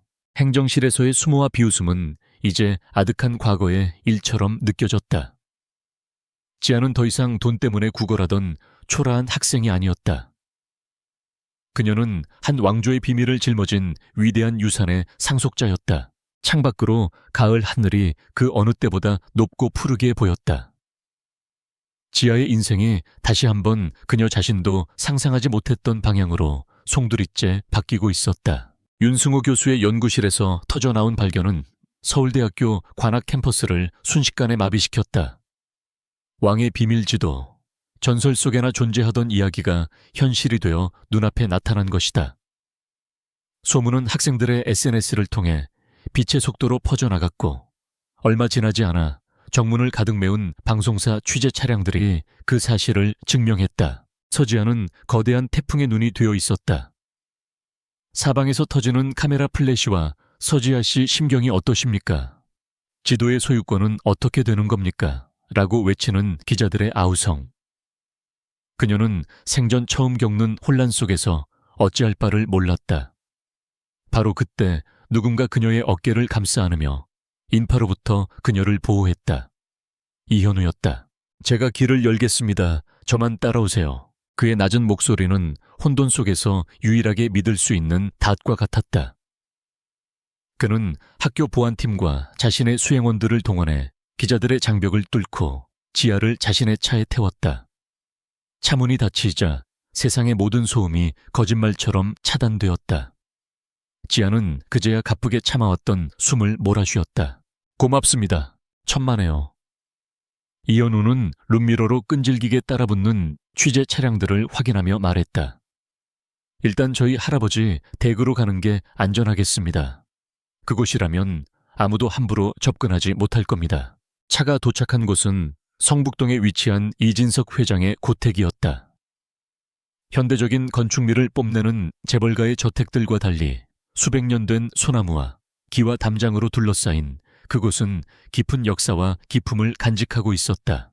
고택의 대청마루에는 이진석 회장과 윤승호 교수가 그들을 기다리고 있었다. 교서는 이미 전문가들에 의해 안전하게 국립중앙박물관으로 이송된 후였다. 고생 많았구나 지아야. 이진석 회장이 따뜻한 눈길로 그녀를 맞았다. 우선 앉아서 차나 한 잔 들거라. 따뜻한 찻잔에 온기가 떨리는 지아의 손을 감쌌다. 앞으로 어떻게 되는 건가요? 윤 교수가 무거운 표정으로 입을 열었다. 일이 아주 커졌네. 이건 이제 한 개인이나 가문의 보물이 아니야. 국가적인 차원에서 관리하고 연구해야 할 우리 모두의 유산일세. 정부에서도 특별위원회를 구성하겠다는 연락이 왔어. 이진석 회장이 말을 이었다. 그 과정에서 지아 학생의 역할이 무엇보다 중요해. 지도는 자네 가문의 것이니 법적으로 자네에게 모든 권리가 있네. 하지만 그만큼 무거운 책임도 따르겠지. 수많은 사람들이 그 보물을 노릴 걸세. 그의 말은 현실이 되었다. 그 시각 대한민국에서 가장 높은 빌딩의 펜트하우스에서 한 남자가 통유리창 너머로 서울의 정영을 내려다보며 TV 뉴스를 보고 있었다. 날카로운 눈매와 욕망으로 가득 찬 얼굴. 명성그룹의 최만식 회장이었다. 그는 부동산과 사채업으로 불을 쌓아 단숨에 재계의 상위권으로 치고 올라온 잔인하고 탐욕스러운 인물이었다. 서현수 가문의 후손이라. 최만식은 와인잔을 흔들며 나직이 읊조렸다. 수백 년 묵은 원한을 이렇게 풀게 되는 건가? 그지도 반드시 내 손에 들어와야 한다. 그의 눈이 뱀처럼 번뜩였다. 그에게 교서와 지도는 역사가 아니었다. 자신의 부와 권력을 완성할 마지막 퍼즐 조각이자 오래된 복수를 위한 도구였다. 한편 박태준과 김수진 역시 뉴스 속보에서 눈을 떼지 못하고 있었다. 고려 청자와는 비교도 되지 않는 나라를 뒤흔들 정도의 보물. 그들의 눈에는 경악과 함께 참을 수 없는 욕망이 피어올랐다. 놓쳐버린 500억 원이 문제가 아니었다. 그들은 지금 조 단위의 가치를 지닌 보물지도를 눈앞에서 놓친 것이다. 여보, 어떻게 하지? 한유라가 불안한 목소리로 물었다. 저 애가 진짜 그런 보물을 가지고 있었다니. 우리가 너무 심했나 봐. 심하긴 뭐가 심해. 박태준은 테이블을 주먹으로 내리쳤다. 원래 다 내 것이었어. 전현을 일찌감치 족쳐서라도 빼앗았어야 했는데. 그의 분노와는 달리 김수진은 냉정하게 상황을 계산하고 있었다. 이제 와서 화만 낸다고 해결될 일이 아니에요. 방법을 찾아야지. 방법? 무슨 방법이 있는데. 그 애는 이제 우리를 사람 취급도 안 할 텐데. 사람의 마음을 움직이는 건 분노가 아니라 동정심이야. 김수진의 입가에 교활한 미소가 번졌다. 특히 대중은 눈물에 약하지. 우린 이제부터 세상에서 가장 불쌍하고 딸을 끔찍이 사랑했지만 오해 때문에 멀어졌던 비운의 부모가 되는 거야. 다음 날부터 믿을 수 없는 광경이 펼쳐졌다. 박태준과 김수진이 지아가 머무는 이진석 회장의 고택 앞에 나타난 것이다. 그들은 수많은 취재진 앞에서 무릎을 꿇었다. 지아의 아빠가 잘못했다. 이 못난 애비를 용서해다오. 박태준은 값비싼 양복이 흙먼지에 더러워지는 것도 아랑곳하지 않고 통곡했다. 내 딸 지아야. 엄마가 미안해. 그땐 엄마도 어쩔 수가 없었어. 제발 얼굴 한 번만 보여줘. 김수진은 화장기 없는 얼굴로 눈물을 비오듯 쏟아내며 애원했다. 그들의 영희는 너무나도 실감나서 현장의 기자들은 물론 TV로 지켜보는 국민들마저 마음이 흔들리기 시작했다. 그래도 부모인데 오죽하면 저럴까. 한 번은 용서해줘야지. 동정 여론이 서서히 고개를 들었다. 지아는 창문 너머로 그 광경을 보며 치를 떨었다. 저 악어의 눈물 뒤에 숨겨진 시커먼 탐욕이 훤히 보였다. 하지만 세상은 그녀의 편이 아니었다. 언론은 연일 비정한 딸과 눈물로 참회하는 부모라는 자극적인 프레임으로 그녀를 압박했다. 며칠 동안 이어진 쇼는 지아의 정신을 갉아먹었다. 그녀는 식사도 제대로 하지 못하고 밤에는 악몽에 시달렸다. 보물은 그녀에게 부와 명예 대신 감당할 수 없는 족쇄가 되어가고 있었다. 지아 씨. 보다 못한 이현우가 그녀에게 다가왔다. 더 이상 저들이 원하는 대로 끌려다니면 안 됩니다. 이젠 지아 씨가 직접 나서서 이 혼란을 끝내야 합니다. 내가 뭘 할 수 있는데요. 세상 사람들은 전부 저들을 믿고 저를 욕하고 있어요. 진실은 결국 밝혀집니다. 하지만 그 전에 지아 씨의 목소리를 내야 합니다. 당신이 이 유산의 주인으로서 어떤 생각을 하고 있는지 세상에 명확히 보여줘야 해요. 그의 말에 지아는 용기를 얻었다. 그래, 더 이상 숨거나 피하지 않을 것이다. 이것은 내게 주어진 운명이고 내가 직접 맞서야 할 싸움이었다. 그녀는 결심했다.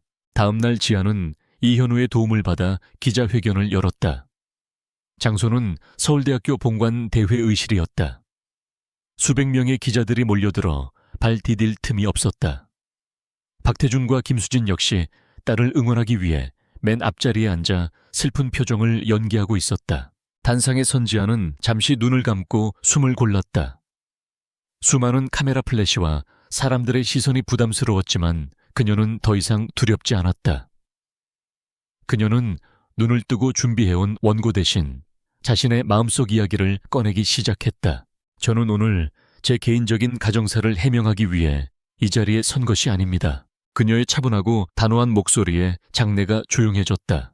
지난 며칠간 저는 제가 감당하기 힘든 너무나 큰 유산을 마주했습니다. 그것은 단순히 값비싼 보물이 아니었습니다. 그것은 나라를 위해 헌신했던 한 학자의 신념이었고 위기 속에서 나라를 지키려 했던 한 임금의 고뇌였으며 수백 년간 그 비밀을 지켜온 제 조상님들의 무거운 책임감이었습니다. 그녀는 잠시 말을 멈추고 기자들 뒤편에 서 있는 이현우와 눈을 맞추었다. 그의 격려하는 눈빛에 그녀는 다시 말을 이었다. 이 위대한 유산은 한 개인의 욕심을 채우기 위해 존재해서는 안 된다고 생각합니다. 이것은 돈으로 환산할 수 없는 우리 민족 모두의 것이 되어야 합니다. 지아는 숨을 깊게 들이마셨다. 그리고 결심을 굳힌 목소리로 선언했다. 따라서 저는 제 가문이 대대로 지켜온 교서와 그 안에 담긴 지도를 통해 발견되는 모든 보물을 국가의 대한민국 국민 모두에게 조건 없이 기증하겠습니다. 폭탄 선언이었다. 회의실은 순간 정적에 휩싸였다가 이내 엄청난 굉음과 함께 폭발했다. 기자들은 믿을 수 없다는 듯 일제히 질문을 쏟아냈고 카메라 플래시는 쉴 새 없이 터져나왔다.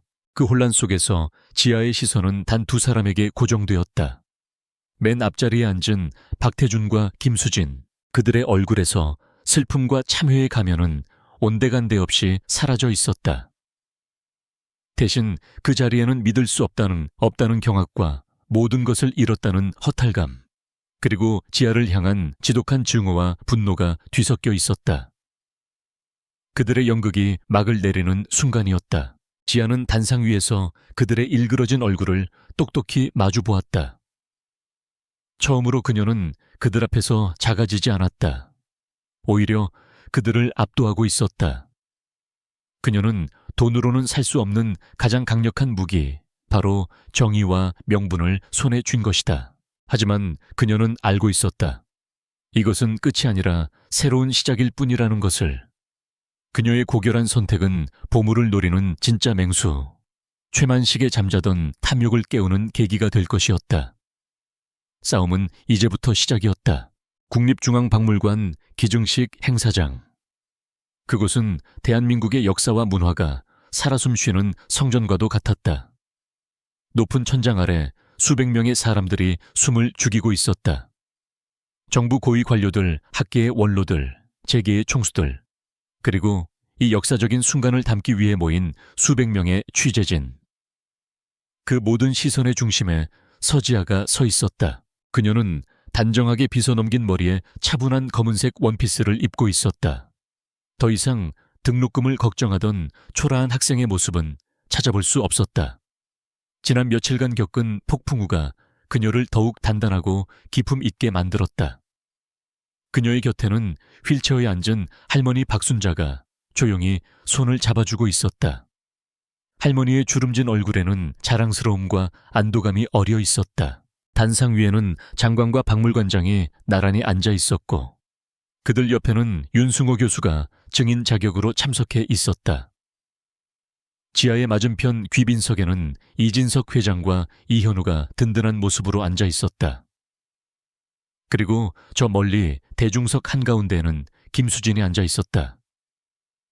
그녀는 참회하는 어머니의 역할을 연기하던 손수건으로 연신 눈가를 훔치고 있었다.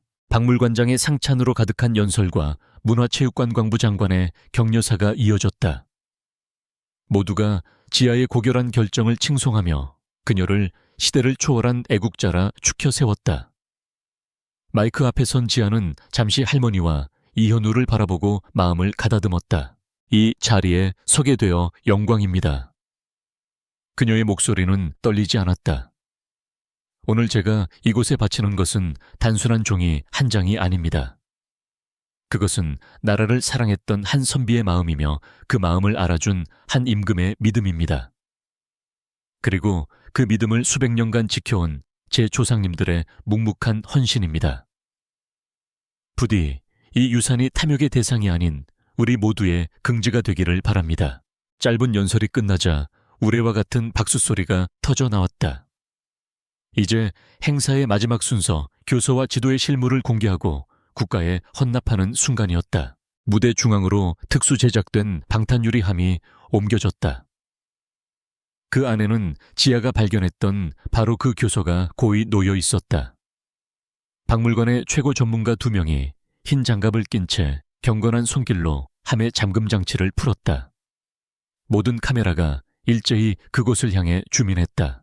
뚜껑이 열리고 윤승호 교수가 직접 교서를 조심스럽게 꺼내 들었다. 그는 자랑스러운 미소와 함께 교서를 펼쳐 청중에게 보여주려 했다. 바로 그 순간이었다. 윤 교수의 얼굴에서 미소가 사라졌다. 그의 눈이 믿을 수 없다는 듯 크게 뜨였다. 그의 손이 미세하게 떨리기 시작했다. 장내의 모든 사람들이 그의 갑작스러운 변화에 의아해하며 웅성거리기 시작했다.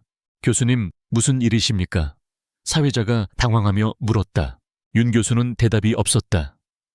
그는 확대경을 꺼내들어 교서의 표면을 미친 듯이 훑었다. 종이의 질감, 먹의 색, 그리고 결정적으로 어보의 인형. 아니야. 그의 입에서 절망적인 신음이 새어나왔다. 이건 가짜야. 네, 뭐라고요? 가짜다. 진짜 교서가 아니란 말이다. 윤 교수의 외침은 마이크를 통해 행사장 전체에 울려 퍼졌다. 순간 행사장은 아수라장이 되었다. 사람들은 충격에 휩싸여 자리에서 일어났고 기자들은 무대 앞으로 미친 듯이 몰려들었다. 가짜라니요. 그게 무슨 말씀이십니까? 국가적인 사기극이었단 말인가? 서지아 씨, 해명하십시오.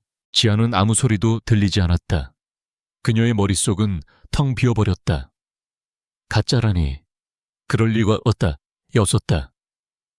그녀가 직접 괴짝에서 꺼냈고 윤 교수가 직접 진품이라고 확인했던 것이었다. 대체 무슨 일이 일어난 것인가? 그녀는 비틀거리며 단상 위 교서로 다가갔다. 윤 교수가 들고 있는 것은 분명 그녀가 기증한 교서와 똑같이 생겼지만 어딘가 모르게 달랐다. 수백 년의 세월이 담겨있던 그 깊이와 기품이 느껴지지 않았다. 그저 그럴싸하게 흉내낸 껍데기일 뿐이었다. 이럴 리가 없어, 사나서야.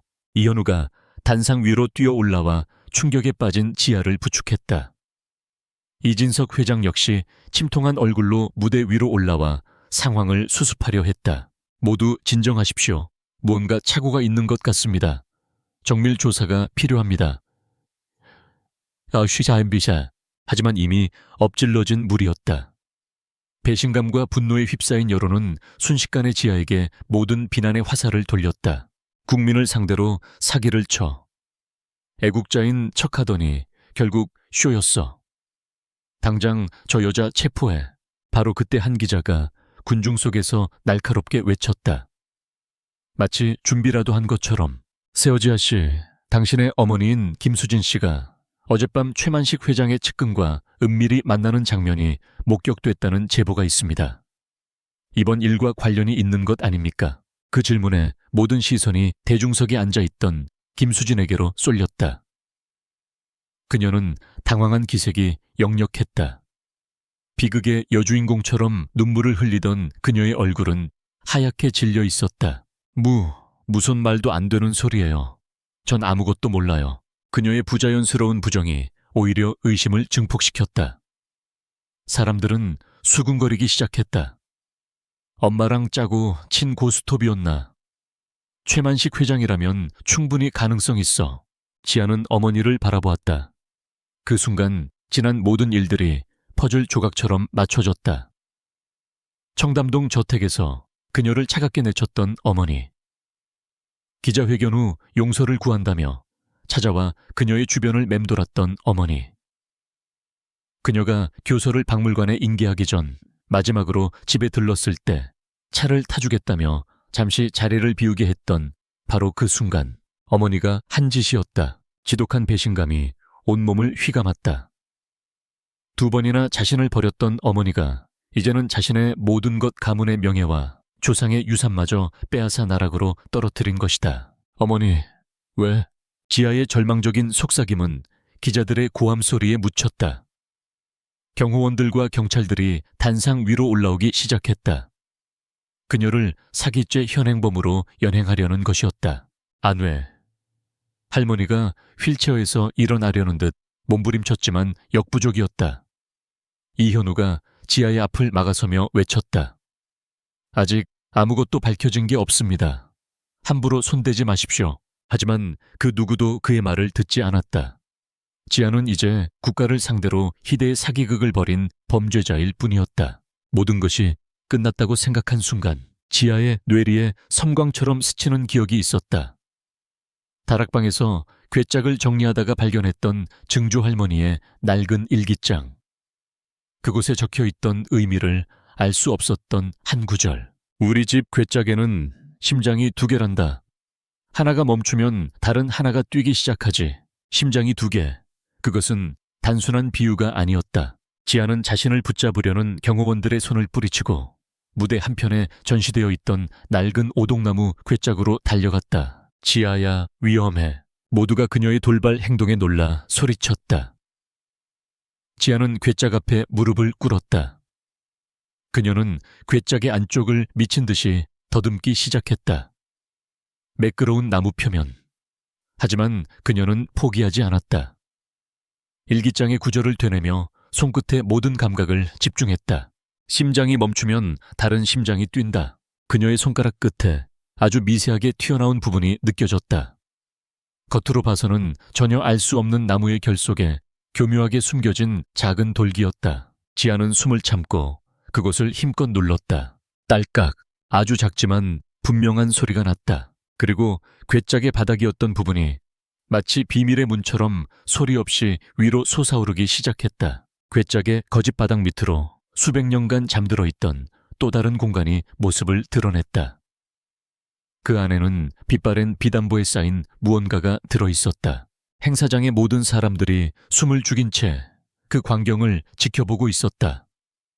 괴짝의 2번째 심장. 그 안에 담긴 것은 과연 무엇일까? 행사장의 모든 공기가 멎었다. 수백 개의 카메라 렌즈와 수천 개의 눈동자가 일제히 낡은 오동나무 괴짝의 2번째 심장을 향했다. 서지아는 떨리는 손을 뻗어 괴짝의 거짓바닥 아래 숨겨져 있던 비단 보따리를 꺼내 들었다. 그것은 생각보다 묵직했다. 수백 년의 시간이 담긴 무게일까 아니면 한 가문의 억울한 역사가 담긴 무게일까? 그녀는 조심스럽게 겹겹이 쌓인 비단을 한 겹씩 풀어내기 시작했다. 첫 번째로 모습을 드러낸 것은 묵직하고 네모난 물건이었다. 마지막 비단이 벗겨지는 순간 행사장에 있던 모든 사람들이 숨을 삼켰다. 그것은 옥으로 만든 인장이었다. 단순한 인장이 아니었다. 거북 모양의 손잡이 용의 형상을 새긴 정교한 조각, 그리고 바닥에 새겨진 선명한 글자. 국세 구어시. 단상 위에 있던 윤승호 교수가 비명에 가까운 탄성을 질렀다. 그는 비틀거리며 다가와 인장 앞에 무릎을 꿇었다. 그의 눈에서 뜨거운 눈물이 흘러내렸다. 하늘이시여, 조선의 국세가 여기에 있었구나. 임진왜란 당시 왜구에게 약탈당한 것으로 알려졌던 바로 그 국세가, 국세의 등장은 나라를 뒤흔들기에 충분했다. 이것은 교서보다 지도보다 더 확실한 증거였다. 서지아의 선조가 단순히 왕의 신임을 받은 학자가 아니라 나라의 명운을 상징하는 국세를 직접 보관하고 지키는 임무를 맡았던 역사의 중심에 있던 인물이었음을 증명하는 것이었다. 지아를 향해 쏟아지던 모든 의심과 비난의 눈초리가 순식간에 경애와 충격으로 바뀌었다. 하지만 진짜 폭풍은 이제부터 시작이었다. 괴짝 안에는 국사에 말고도 잘 마른 한지로 묶인 두루마리 뭉치들이 여러 개 들어있었다. 윤 교수는 떨리는 손으로 그중 하나를 집어들었다. 그것은 누군가의 일기인 듯 날짜와 함께 빼곡하게 글씨가 적혀 있었다. 이것은 문경공 대감의 친필 일지다. 윤 교수는 헛기침을 한 번 하고는 마이크 앞에 서서 일지의 한 부분을 읽기 시작했다. 그의 목소리는 감격과 분노로 떨리고 있었다. 임진년 4월, 외적의 기세가 파죽지세라 임금 꺼서 파천을 결정하시니 신화된 도리로 피눈물이 앞을 가린다. 임께서는 나를 조용히 부르시어 국세와 함께 왕실의 비밀 군자금을 지킬 것을 명하셨다.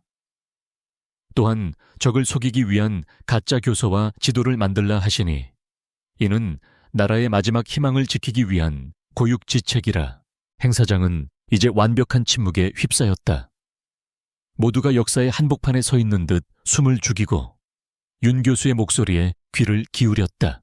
혜원아, 가장 무서운 적은 내부에 있었으니 평소 나와 대립하던 병조판서 최가추이자의 최항수라는 자가 외적과 내통하여 국세와 지도를 탐하고 있었다.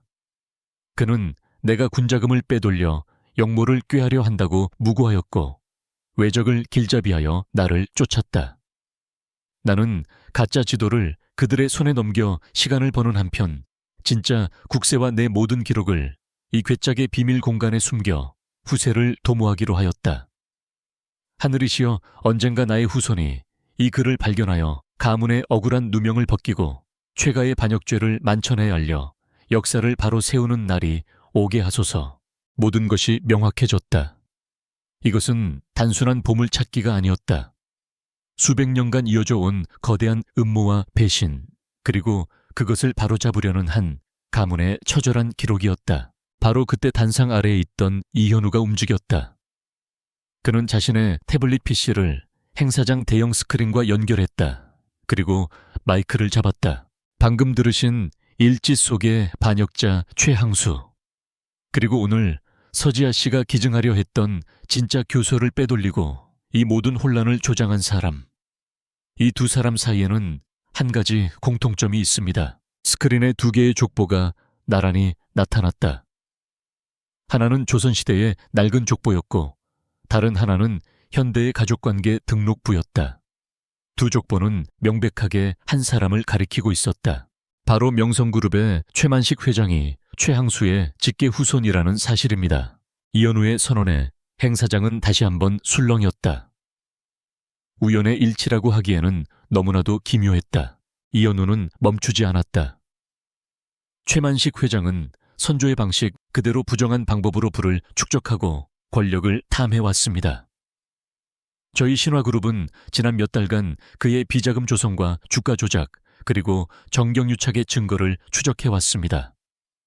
그리고 바로 오늘 아침 결정적인 증거를 확보하여 검찰에 제출했습니다. 스크린에는 최만식 회장의 비밀 장부와 그가 여러 정치인 및 관료들과 은밀히 만나는 사진들이 쉴 새 없이 나타났다. 이것은 문경공의 일지와 함께 과거와 현재를 잇는 거대한 범죄의 증거였다. 그 시각 명성그룹 펜트하우스. 최만식 회장은 생중계되는 자신의 몰락을 보며 와인잔을 벽에 집어 던졌다. 서현수, 그놈의 망령이 수백 년이 지나서까지 내 발목을 잡는구나. 그의 얼굴은 분노와 공포로 일그러져 있었다. 그 순간 사무실 문이 거칠게 열리며 검사들과 수사관들이 닥쳐왔다. 최만식 씨 특정경제범죄 가중처벌 등에 관한 법률 위반 혐의로 긴급 체포합니다. TV 화면을 통해 최만식 회장이 수갑을 차고 끌려나가는 모습이 전국에 생중계되었다. 명성그룹의 주가는 실시간으로 폭락하기 시작했다. 한 시대의 악인이 역사의 심판대 위에서 몰락하는 순간이었다.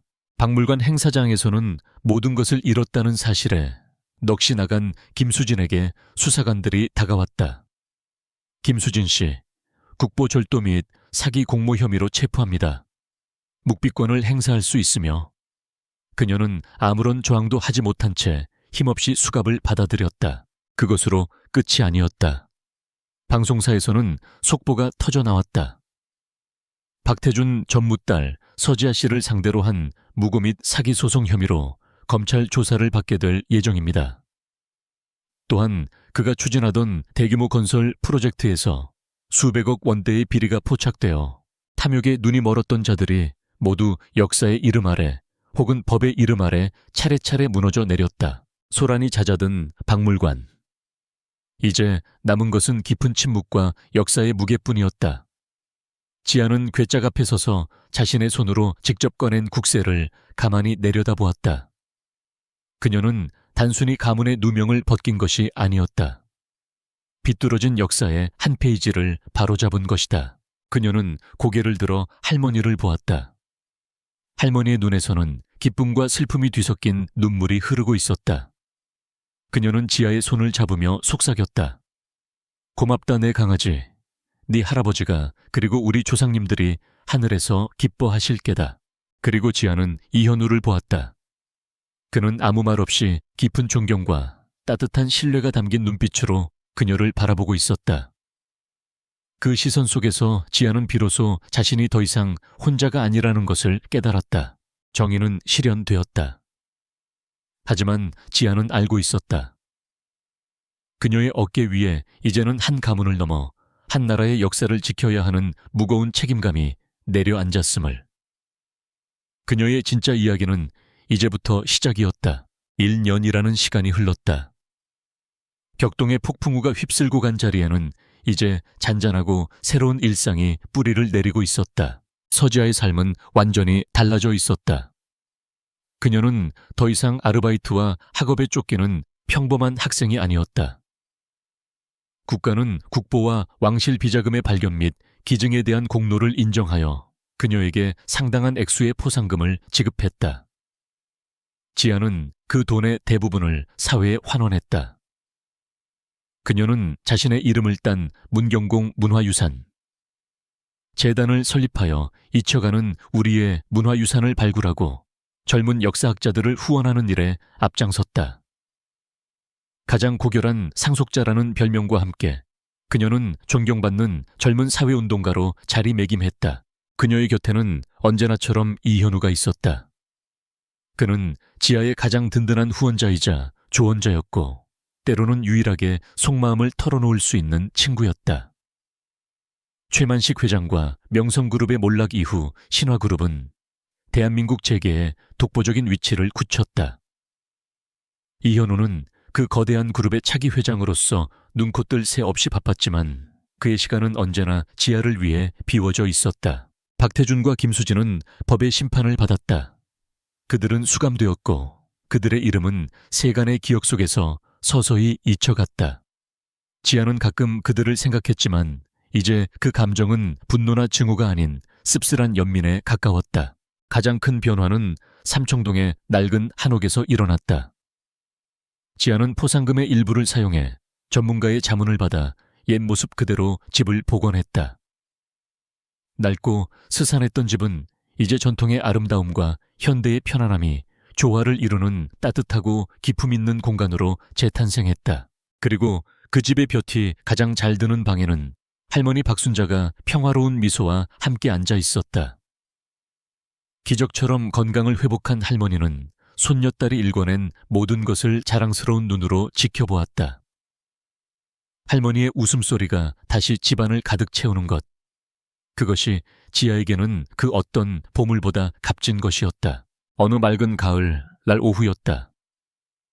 지아는 재단 사무실에서 서류를 검토하고 있었고 할머니는 마당에서 새로 심은 국화꽃을 돌보고 있었다. 그때 익숙한 차 한 대가 대문 앞에 멈춰 섰다. 차에서 내린 이현우의 손에는 커다란 꽃다발과 할머니가 좋아하시는 약과가 들려 있었다. 할머니, 저 왔습니다. 아이고, 우리 현우 왔구나. 일하느라 바쁠 텐데 어쩐 일이야. 할머니는 친손자를 맞듯 그를 반겼다. 이제 할머니에게 이현우는 단순한 손녀의 친구가 아니었다.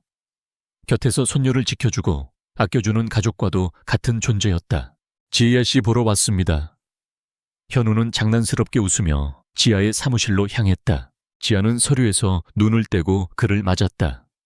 바쁘신 분이 웬일이세요, 이 대표님. 오늘 같은 날까지 서류만 붙들고 있으면 문경공 할아버님께서 서운해하실 겁니다. 현우는 꽃다발을 그녀의 책상 위에 내려놓았다. 향기로운 프리지어 향이 방 안에 퍼졌다. 잠깐 바람 쐬러 갑시다. 할머니께도 허락받았어요. 그가 이끄는 대로 따라 나선 곳은 경복궁이었다. 해질 무렵의 고궁은 금빛 노을에 물들어 비현실적인 아름다움을 뽐내고 있었다. 관광객들이 거의 빠져나간 시간 궁궐 안은 고즈넉한 정적만이 감돌았다. 두 사람은 말없이 근정전 앞 넓은 마당을 거닐었다. 왕이 걷던 길 어도를 나란히 걷고 있자니 기분이 묘했다.